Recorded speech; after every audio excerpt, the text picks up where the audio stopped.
tenemos que tener en cuenta, ¿verdad?, que para un proyecto de carreteras, si nosotros tenemos diferentes etapas, ¿no? Que empiezan con la preinversión, la inversión, ¿verdad? Finalmente su construcción, su operación, ¿verdad? Por lo tanto, su mantenimiento, ¿no? O evaluación. Entonces, siempre en un proyecto de carreteras, ¿verdad? Nosotros vamos a presentar por lo general este ciclo, sé por así llamarlo, ¿no? Entonces, puede que dentro de cada tipo de proyecto de carretera exista cierta variación, pero en sí la base va a ser esa, ¿no? Entonces, nosotros vamos a tener tres etapas principales, ¿no? La preinversión, la inversión y la parte operacional. No, dentro de la parte operacional viene la parte de mantenimiento y evaluación constante, ¿verdad?, de nuestro proyecto, ¿sí? Entonces vamos a tener tres etapas: preinversión, inversión y la parte operacional. Entonces aquí tenemos un pequeño gráfico, ¿verdad? Empezamos con la preinversión, la inversión y finalmente la parte operacional. Sí, en la preinversión, ¿verdad? Es donde nosotros debemos tomar la primera decisión. ¿Cuál es esa decisión? De realizar o no el proyecto, ¿no? Entonces, para nosotros tomar esa decisión, necesitamos cierta información, ¿verdad? Técnica, financiera, ambiental y económica, ¿no? Económica con financiera, pues van de la mano, ¿no? Y además podríamos estimar alguna cantidad general de obra, ¿verdad? En este rato las cantidades de obra que vayamos a determinar no van a ser las reales, pero sí algo muy semejante, muy apegado a lo que pues más adelante podríamos tener, ¿no? Entonces, dentro de esta etapa de preinversión, si nosotros vamos a tener el perfil del proyecto, la prefactibilidad y la factibilidad. Entonces, dentro de esa etapa de preinversión, nosotros vamos a tener esas subetapas, ¿sí?, que van a ser el perfil, prefactibilidad y la factibilidad, ¿no? Entonces, ahí vamos a tener esas tres subetapas, ¿no? El perfil del proyecto como tal, ¿sí?, es donde yo identifico, ¿verdad?, ya de forma general cuál es el problema y cuáles son las acciones de forma general para solucionar, ¿no? Aquí es donde yo, en el perfil del proyecto, yo voy a reunir información básica, ¿sí?, de aspectos ambientales, beneficiarios, financiación, un costo aproximado, ¿verdad?, del proyecto, ¿no? Entonces, también aquí yo puedo ya plantear dos, tres, cuatro alternativas, ¿verdad? Todo esto de forma preliminar, ¿no? El tema ambiental también.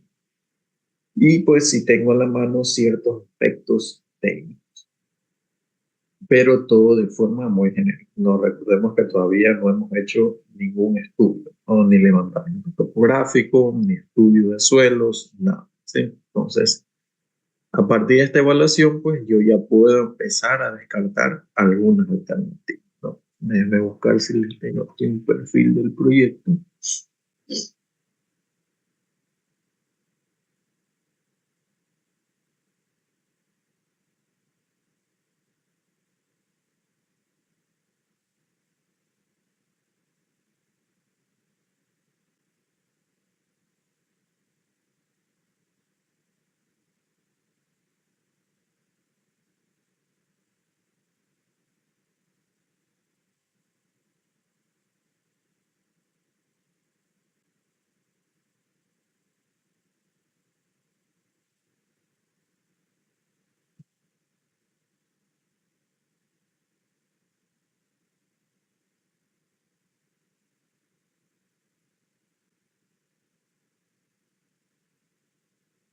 Bueno, aquí justamente eh, tenemos un pequeño ejemplo, en este caso del Ministerio de Transporte y Obras Públicas, ya, con el perfil del proyecto del viaducto sur. Sí, es decir, un puente que, bueno, se tiene planeado, ¿verdad?, construir al sur de la ciudad, sí, para conectar con las principales arterias viales del país, ¿no?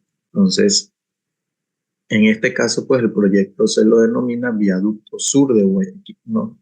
Entonces aquí tenemos el perfil del proyecto, ¿no? Si ustedes se dan cuenta que tenemos aquí el nombre del proyecto, dónde va a estar ubicado. Si ustedes se dan cuenta, dentro de la ubicación se ve un trazado preliminar, ¿verdad?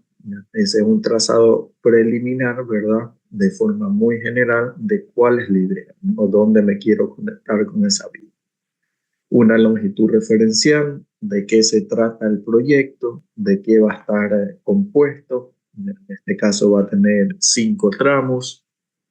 Las características referenciales del tramo, obviamente, más adelante ya se determinará, ¿no? Si finalmente son 4 carriles, son 6, son 5, ¿sí? Características de cada uno de los tramos, ¿no? Tanto del 1, del 2, del 3 y así pues hasta el 5, ¿no?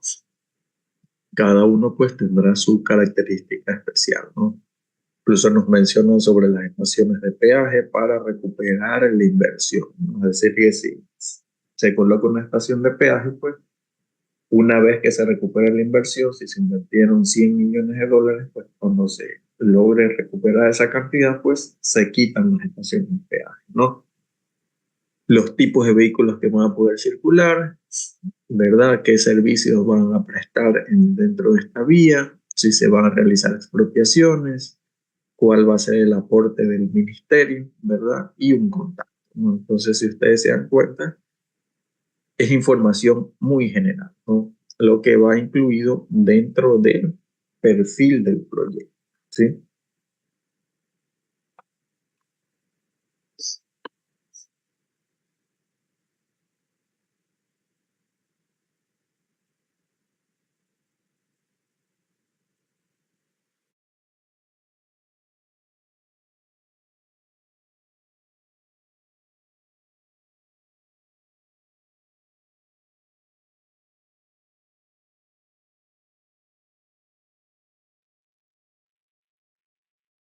De aquí viene pues la parte de la prefactibilidad, ¿no? Entonces ya vimos el perfil, ¿verdad? Y ahora viene la prefactibilidad, ¿no? En esta etapa de prefactibilidad yo voy a empezar con el descarte de alternativas, ¿no? Y pues si yo finalmente me quedo con 2 alternativas, ya pues voy a empezar con el análisis pues, ya a detalle de cada una de ellas, ¿no? Voy a realizar ya en este paso un estudio económico preliminar, ¿verdad? Voy a ver también ciertos aspectos técnicos, ambientales y financieros, ¿no? Los estudios técnicos, ¿verdad? Los voy a realizar a partir de información existente, ¿no? Como pueden ser ortofotos, fotografías aéreas, ¿verdad? Algún levantamiento topográfico existente, mapas geológicos. Estos mapas geológicos, ¿verdad? Se los obtiene de una institución, ¿no? Entonces, aquí en el país, en el Instituto Geográfico Militar, nosotros podemos obtener ciertos levantamientos topográficos, ¿verdad? Ciertos mapas geológicos también, que nos pueden servir pues para, a rasgos muy generales, determinar una probable, ¿no? Entonces, aquí se hace el mínimo de campo, ¿no? El mínimo trabajo de campo.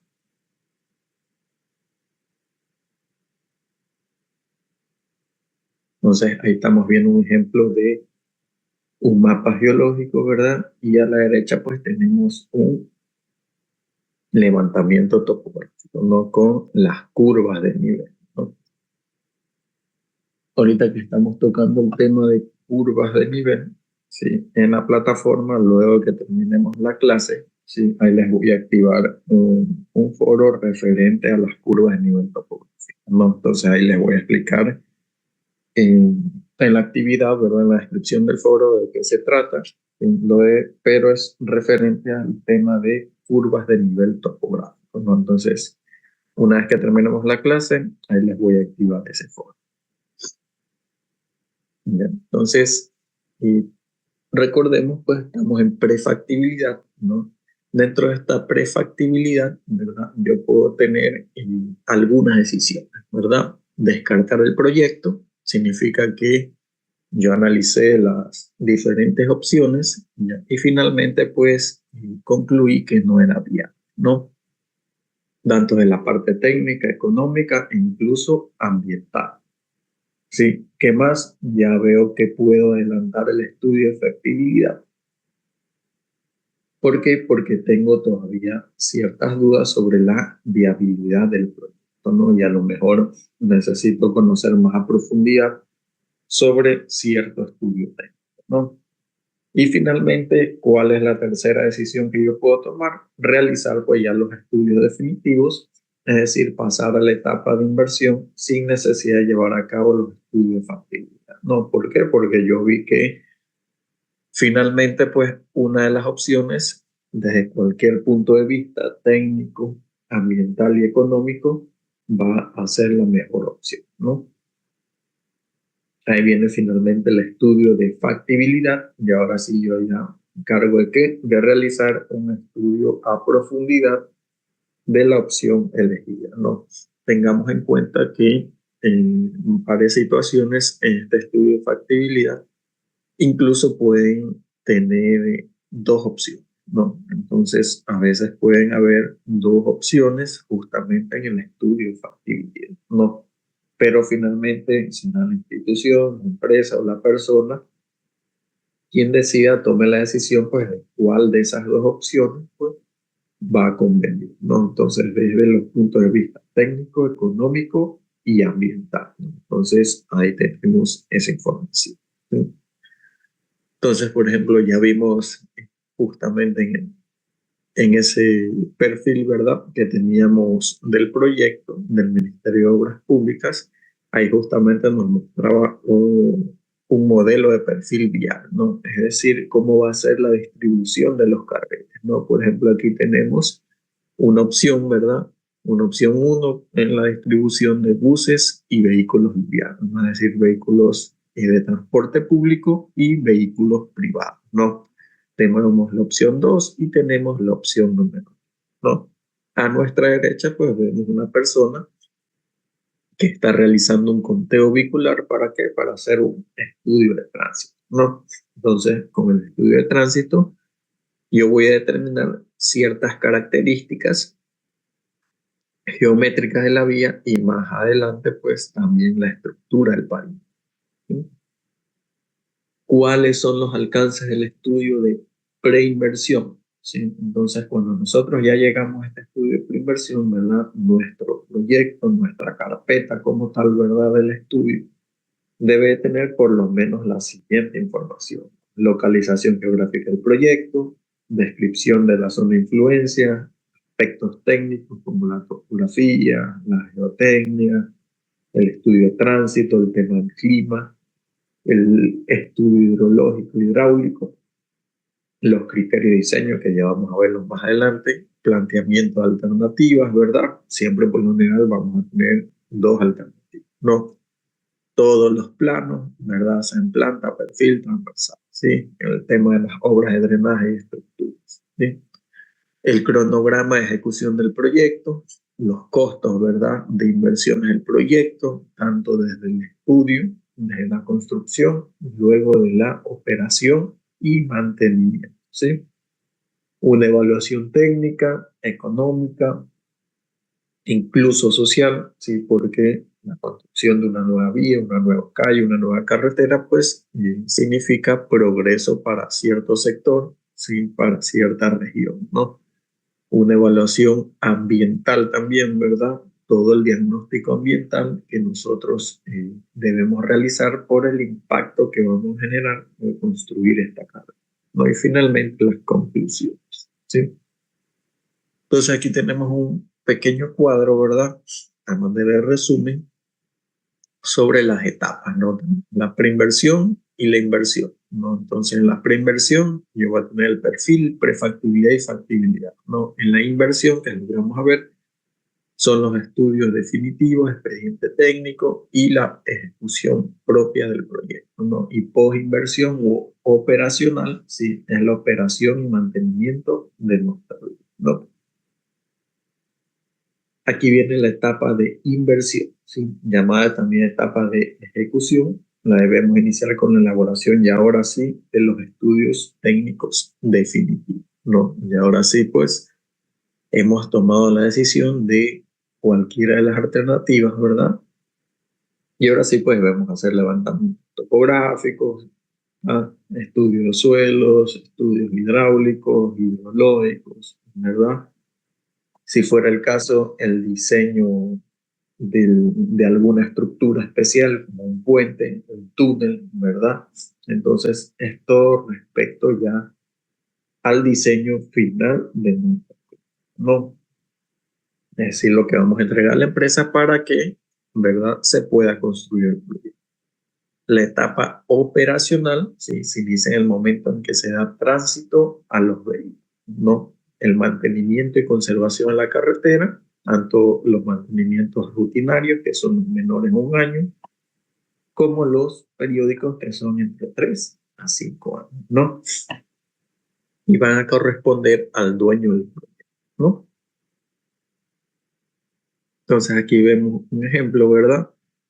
En nuestro país, por ejemplo, en la izquierda, tenemos un peaje del Ministerio de Obras Públicas, ¿ya? Pero esta es una vía concesionada, ¿no?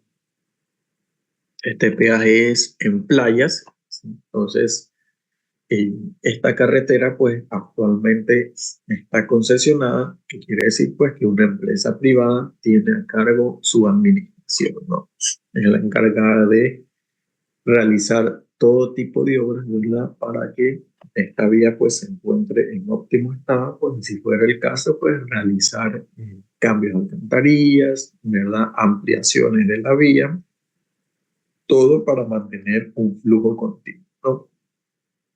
Aquí en la imagen de la derecha, pues vemos otra carretera del país donde le están dando un mantenimiento, ¿no? En la evaluación ex post, eso es la evaluación, pues, de la operación del proyecto como tal, ¿sí? Vamos a avanzar hoy día con los criterios de diseño, ¿no? Nosotros en el trazado y diseño de una carretera vamos a tener varios aspectos que son de gran importancia, ¿no? Y se deben tener en cuenta en el momento de iniciar el proyecto a fin de obtener, pues, el más apropiado, ¿no? De la parte técnica, económica y ambiental, ¿no? Entonces, estos aspectos fundamentales, ¿cuáles son? Los criterios de diseño y los factores de diseño. Sí, son dos criterios de diseño y factores de diseño, ¿no? Entonces, vamos a empezar viendo los criterios de diseño, ¿no? Entonces, estos criterios de diseño, pues, son importantísimos dentro de un proyecto de carretera, ¿no? ¿Por qué? Porque nos van a definir ciertos elementos, factores, ¿verdad? Sí, que vamos a tener para nosotros, pues, llevar a cabo, ¿no? ¿O no? ¿Cuáles son esos criterios de diseño?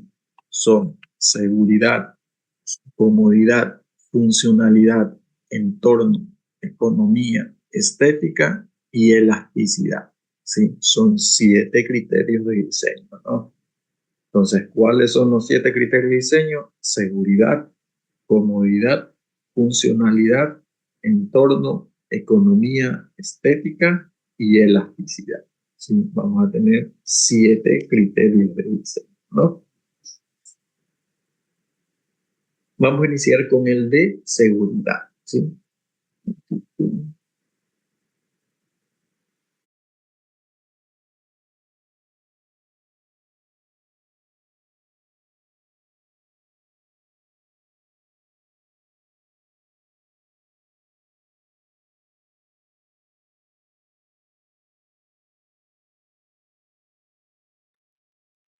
El de seguridad, ¿verdad?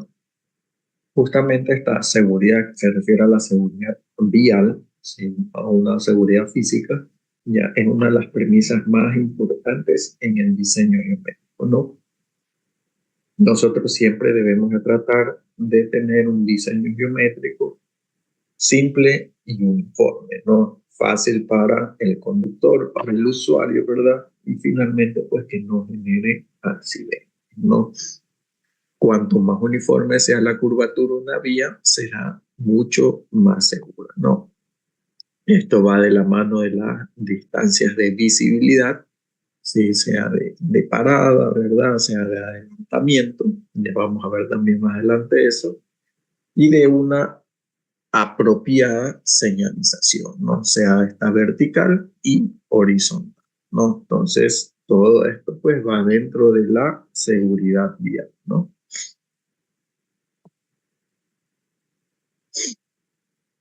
La comodidad, ¿sí? Así como la seguridad, la comodidad también deben ir de la mano, ¿no? Entonces, ¿cómo yo incremento la comodidad? Obteniendo pues diseños simples y uniformes, ¿sí? ¿Para qué? Para disminuir pues cambios de velocidad, es decir, aceleraciones, desaceleraciones, ¿no? Siempre tratando de que pues, el usuario mantenga una velocidad lo más uniforme posible, ¿no? Cuando no podemos lograr este tema de la uniformidad, ¿qué debemos realizar? Dotar a la vía de curvaturas con transiciones adecuadas, ¿sí? La funcionalidad, ¿sí? Debemos garantizar que los vehículos que transitan una vía pues circulen a velocidades adecuadas, no permitiendo una buena movilidad. No recuerden que nosotros vamos a tener una velocidad de diseño, ¿no? Entonces, en base a esa velocidad de diseño, pues las autoridades de tránsito van a determinar pues las velocidades de circulación, ¿sí? Entonces, ahí se va a ver el tema de la funcionalidad de nuestra vía, ¿no? El entorno, si nosotros siempre debemos procurar que tener el menor impacto ambiental posible. Si recordemos que la construcción de una vía, de una calle, una carretera, ¿verdad? ¿Qué va a conllevar? Movimiento de tierra, ¿no? Entonces es muy probable pues que generemos una gran acumulación de polvo, ¿verdad? De pequeñas partículas en el aire, ¿no? Entonces nosotros debemos mitigar este tema del polvo especialmente, ¿no? Entonces una de las formas de mitigarlo pues a veces como en la imagen de la izquierda vemos, ¿verdad? Están circulando vehículos, se está levantando polvo, pues ¿verdad? Es realizar un riego, ¿no?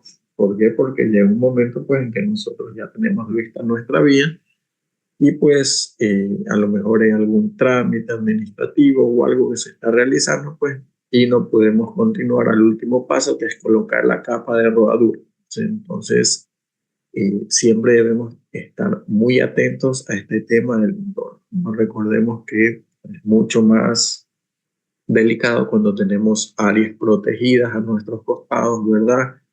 Personas, ¿verdad? Viviendas al costado del proyecto donde tenemos. Por lo tanto, pues debemos ser mucho más cuidadosos, ¿no? Entonces debemos de tener el mínimo impacto ambiental posible, ¿no? En la economía, ¿por qué? Porque usted sabe, porque la construcción de una carretera, ¿qué ocurre? ¿Verdad? Trae desarrollo siempre a ese sector, a esa región, ¿no? Entonces también debemos tener en cuenta el costo de construcción de la vía y por lo tanto el costo de mantenimiento, ¿no? El costo del mantenimiento pues va a ser un valor aproximado, ¿verdad? Para tener como referencia de cuánto puedo gastar, ¿verdad? Sea mensualmente, semestralmente, anualmente, ¿verdad? Cada 5 años, cualquier periodo, pues, pero que nos sirva como referencia, ¿no?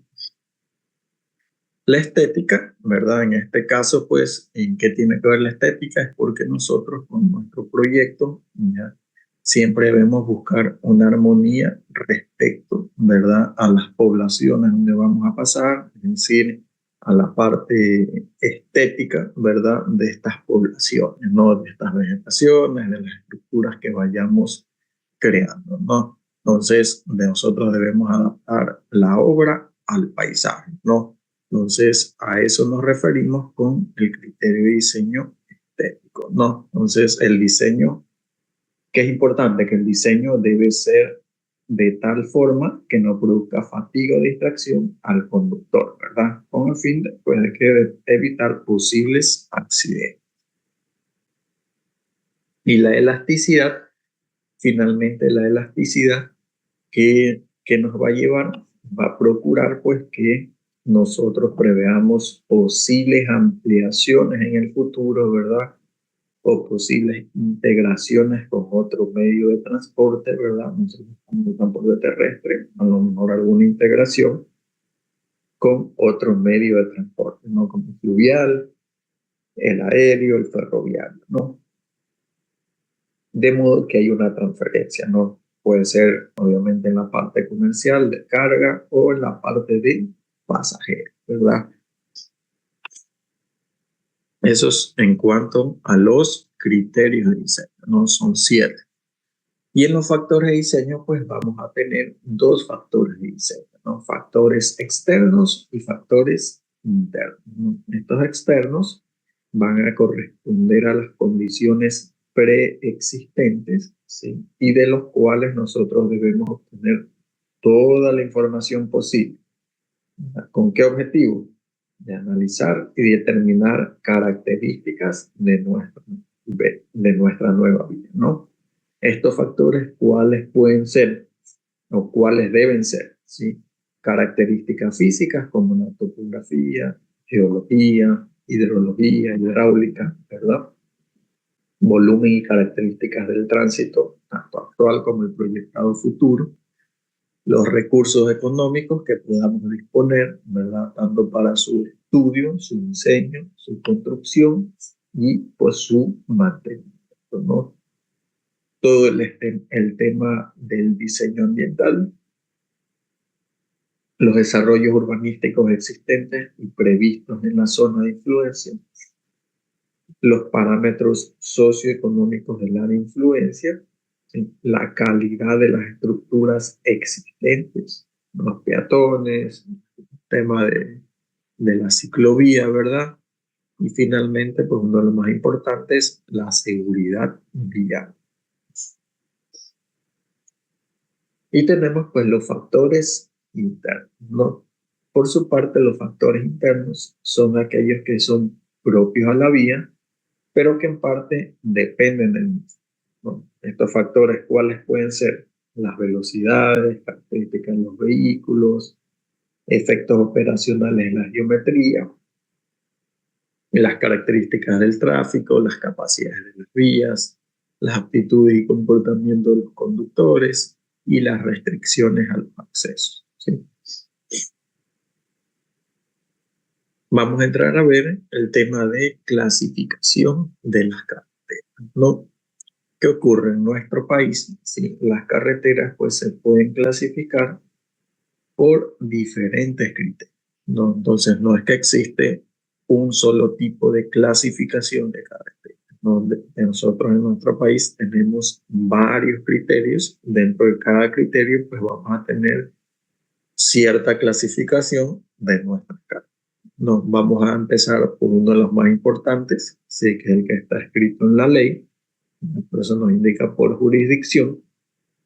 ¿Qué ocurre? Que pues, en un acuerdo ministerial en 2001 se estableció las competencias y las divisiones de la red vial del Ecuador. Entonces nosotros vamos a tener una red vial estatal, una red vial provincial y una cantonal, ¿no? Entonces la estatal pues es la que va a estar administrada en este caso por el Ministerio,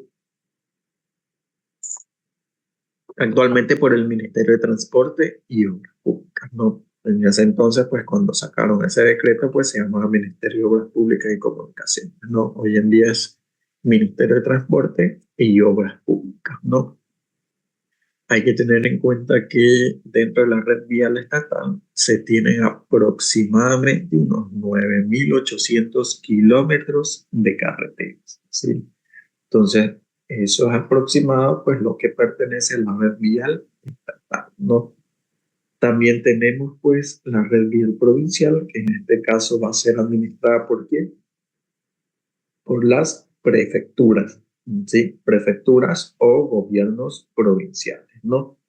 Y en cambio, pues la red cantonal por lo general son las vías urbanas, las vías interparroquiales pertenecientes a ese cantón, ¿verdad? Y pues van a ser administradas pues, por cada municipio o gobierno autónomo centralizado, ¿no? Entonces, Ahí tenemos la primera clasificación de carreteras, ¿no? Por su jurisdicción que vamos a tener, red vial estatal, provincial y cantonal, ¿sí? Entonces, aquí vemos en la imagen de la derecha, pues la clasificación de las troncales principales de la red vial estatal, ¿no? De ahí se derivan, pues, otras carreteras, pues, que alimentan a estas troncales principales del país, ¿no?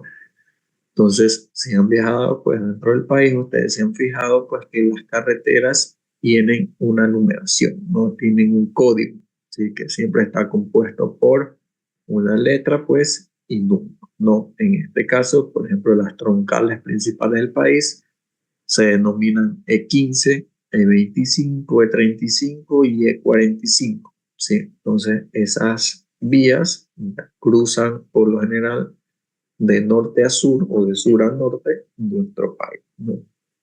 Por ejemplo, la E15 viene desde Mataje, Esmeraldas, Atacames, Pedernales, Manta y termina pues en la provincia de Santa Elena, ¿no?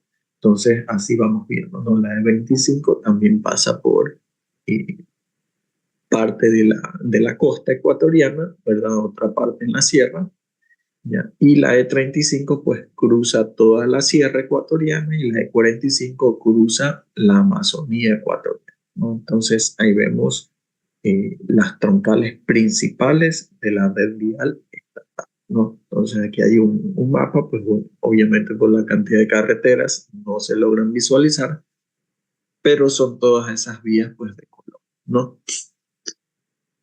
¿Qué más tenemos? También tenemos una clasificación de acuerdo al tráfico. Entonces, para el diseño de carreteras, que este cuadrito es uno de los que nosotros vamos a utilizar, ¿sí? Para el diseño de carreteras en el país, ¿sí? Se recomienda la clasificación en función del pronóstico del tráfico, ¿no? Para un periodo de 15 o 20 años, ¿no? Que se va a mostrar en el siguiente cuadro, ¿no? Ahí tenemos pues en una columna la clase carretera y en la columna derecha pues el TPDA, ¿no? El tráfico promedio diario anual, ¿no? Entonces dependiendo qué TPDA tengamos, ¿sí? Nosotros vamos a tener una clasificación de carretera, ¿sí? Y adicional a eso pues el Ministerio de Obras Públicas, ¿verdad? Le ha agregado pues una clasificación o una función jerárquica a estas numeraciones de carreteras que nosotros vemos aquí, ¿no? Con números romanos, el ministerio pues le agregó esa función jerárquica, ¿no? Como son los corredores arteriales, vías colectoras y vías vecinales, ¿sí? Entonces, exactamente el mismo cuadro, pero en este caso pues se le agregó pues los corredores arteriales, vías colectoras y vías vecinales, ¿no? Entonces aquí tenemos las explicaciones, eso bueno ya lo leen ustedes más adelante, ¿sí? De corredores arteriales, vías colectoras y caminos vecinos. Tenemos otra clasificación de carreteras, ¿no? En este caso según sus características, ¿sí? Pueden ser autopistas, multicarriles y de dos carriles, ¿no? Entonces, en este caso, las autopistas con los multicarriles, ¿verdad? Van a ser, tienen una base similar, ¿verdad? ¿Cuál va a ser su diferencia? Que en las carreteras multicarriles se van a presentar controles parciales en sus accesos y salidas, ¿no? ¿Qué quiere decir? En países pues más desarrollados, donde hay estas autopistas, ¿verdad? Muy grandes, de 5 o 6 carriles por lado, ¿verdad? Ellos tienen incorporaciones, ¿verdad? Ya, a sus autopistas, ¿no? Entonces estas incorporaciones que se vienen sumando, ¿verdad? Los vehículos, ¿sí? Van a estar controladas por lo general por algún tipo de señalización y también algún tipo de señalización semafórica. Entonces, van a estar realizando ese control ¿para qué? Para no detener el flujo continuo, ¿sí? De la carretera, ¿no? Aquí vemos un ejemplo, ¿verdad? De cómo era en sus inicios, pues la autopista Terminal Pasco, ¿no? También tenemos una clasificación de carreteras, ¿no? Según el tipo de terreno. ¿sí? Entonces puede ser una carretera típica de terreno plano, una de terreno ondulado, ¿sí? Tenemos el terreno montañoso y escarpado, ¿no? La de terreno plano, pues, es aquella pues, que tenemos de forma predominante en nuestras provincias de la costa, ¿verdad?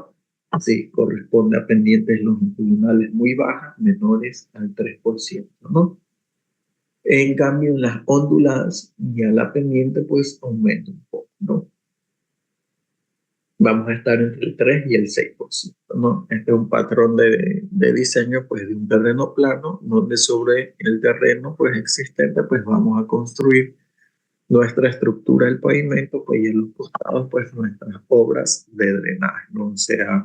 Sean cunetas, sean algún tipo de canal, ¿verdad? En cambio, en el terreno ondulado, si nosotros podemos tener tres situaciones, ¿no? Vamos a hablar de cada una de ellas, ¿sí? La primera situación, sí, que es la situación A, sí, el alineamiento vertical apropiado con compensación de movimiento de tierra, ¿no? La línea negra continua, sí, es el perfil del terreno natural, sí, es el perfil del terreno natural, ¿ya? Y mi perfil de la carretera, pues, es la línea que vemos recta aquí, ¿verdad? ¿Qué quiere decir? Que vamos a tener en ciertos sectores, pues, obras de corte o excavación, y en otros sectores vamos a tener obras de relleno, ¿sí? ¿Para qué? Para llegar al nivel o a la cota de proyecto de mi carretera, ¿no? Entonces, el terreno natural, pues, es esta forma que ustedes ven, pues, la línea negra continua, la línea negra resaltada continua. Si ustedes se dan cuenta, pues, hay una gran variación en las pendientes, ¿no? Pendientes positivas, pendientes negativas, y vamos a hablar más adelante de cómo se establecen los signos, ¿sí? Y mi carretera, pues, vamos a siempre a tratar de cortar siendo lo más equitativo. ¿Para qué? Para que a lo mejor esa excavación que voy a hacer, pues ese material me pueda servir para hacer el relleno, pues, de otra sección, ¿no? Este es mi caso ideal, ¿no? El que siempre tenemos que tratar de buscar cuando tenemos un terreno ondulado, ¿no? Tenemos el alineamiento vertical inapropiado, ¿no? En este caso no va a favorecer los movimientos de tierra, y este es el que no debemos tener, ¿sí? Asimismo, tengo mi perfil del terreno natural, y voy a tener en este caso dos ejemplos de perfiles de vía, ¿no? El que está aquí en la parte superior, ¿sí? En ese caso, ¿qué ocurre? En ese caso, ¿qué ocurre con los movimientos de tierra? Prácticamente no voy a tener casi nada de excavación, ¿verdad? Pero de relleno en este sector y en este sector, pues voy a necesitar grandes volúmenes, ¿no? En cambio, en la opción 2, sí, que es la línea punteada que está en la parte inferior del terreno natural, ¿qué ocurre? Todo lo contrario, ¿verdad? Voy a tener grandes volúmenes de excavaciones y de relleno, pues prácticamente no voy a tener, ¿no? Entonces, ¿eso qué significa? Que, pues, que todo el material se tiene que trasladar, pues, a un matadero o a una cantera provisional, ¿no?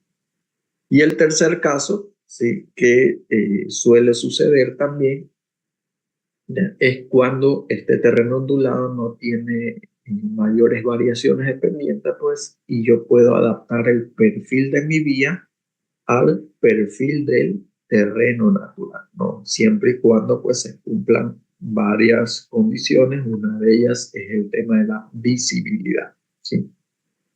Tanto la visibilidad de parada como la visibilidad de adelante, ¿no? Entonces, dentro de estos tres casos, el ideal, pues, sería el caso A, donde yo tengo qué movimiento de tierra tengo, excavación y relleno, ¿no? Y existe por lo general una compensación entre ambos, ¿no? El caso que siempre debo evitar, el caso B, ¿sí? Que en el caso B, ¿qué ocurre? Sí, ¿qué ocurre en el caso B? O bien tenemos excesivo corte o excesivo relleno, ¿no? Entonces, siempre debemos evitar ese caso, ¿no? Y el tercer caso, que puede ser una opción, ¿verdad? Cumpliendo ciertas condiciones, es cuando yo sigo el perfil del terreno natural, ¿no? Entonces ahí vemos un claro ejemplo en la imagen de la izquierda, ¿sí? De una carretera ondulada aquí en nuestra costa ecuatorial, ¿no?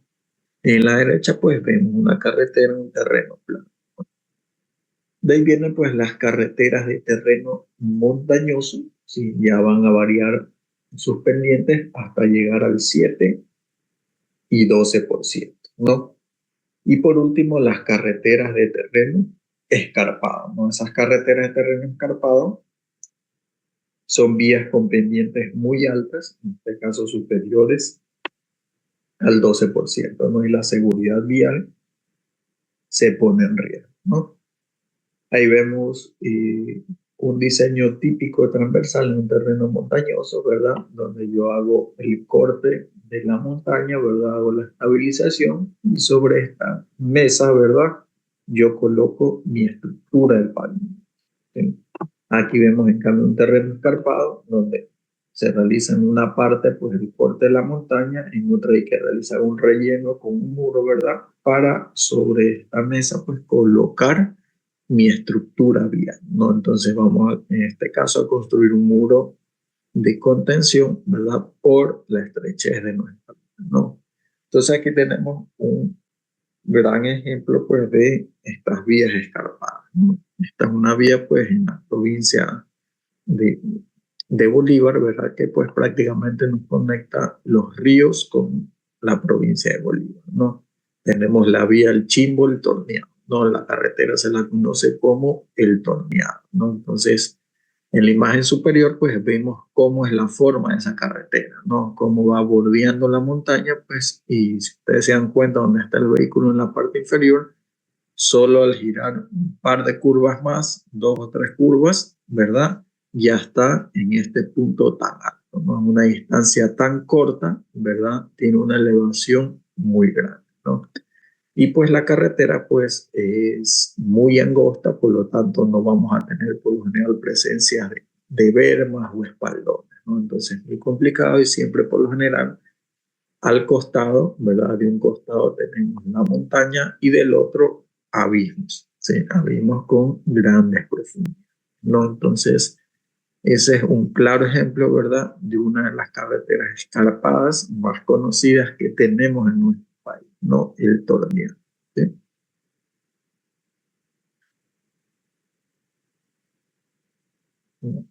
También las carreteras, pues las vamos a clasificar según su función, ¿sí? Pueden ser principales o de primer orden, ¿sí? Son las vías troncales, las transversales, las principales de nuestro país, ¿no?